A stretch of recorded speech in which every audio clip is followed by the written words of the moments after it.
Lapra finally relents. He simply says, "Fine, you are right. There is only one moon."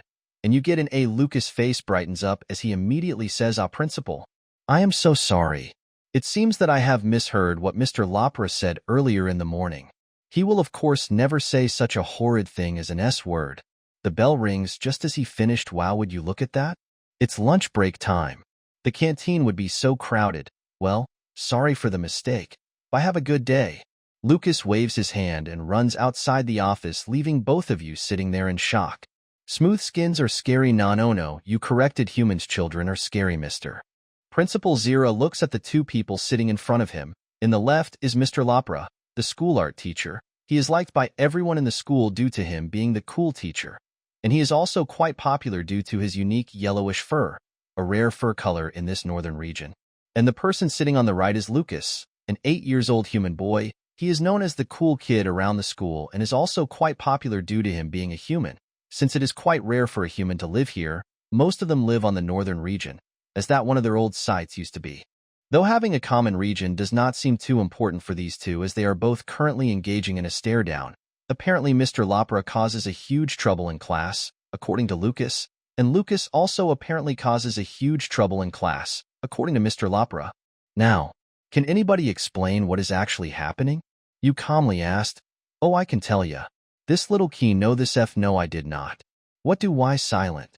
You said calmly. Look, I will let Lucas explain first. You can explain after him, all right? You told the two. They both quietly nodded.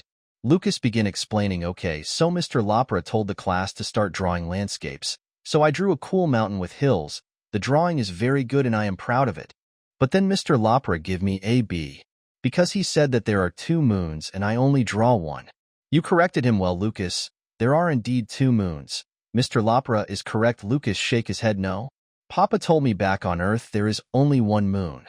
Mr. Lapra, who has been watching, sneered. Well, we are not on the Earth, kiddo.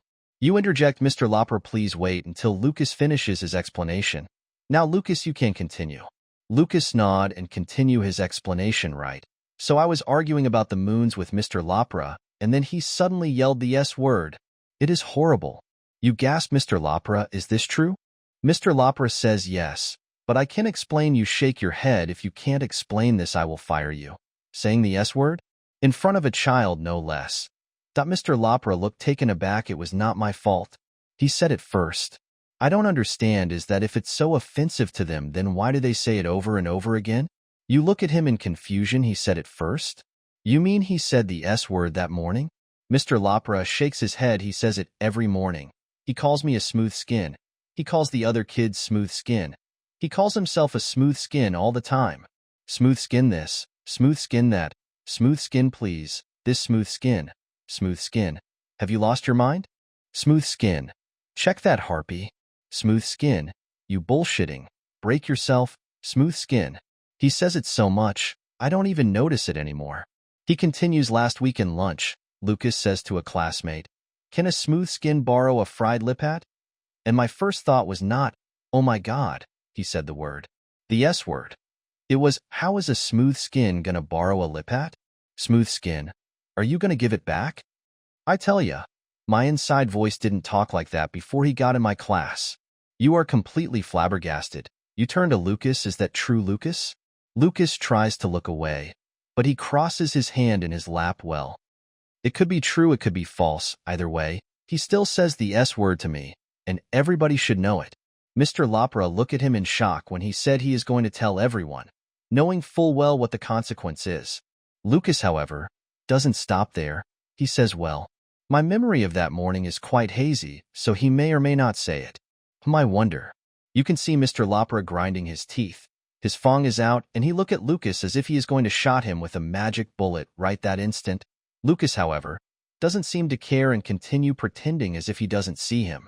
After staring at Lucas for like a minute, Mr. Lapra shake his head. All children are scary. Mr. Lapra look at you for a moment before he start laughing. And then you too, you both laugh, thinking about what a day it has been.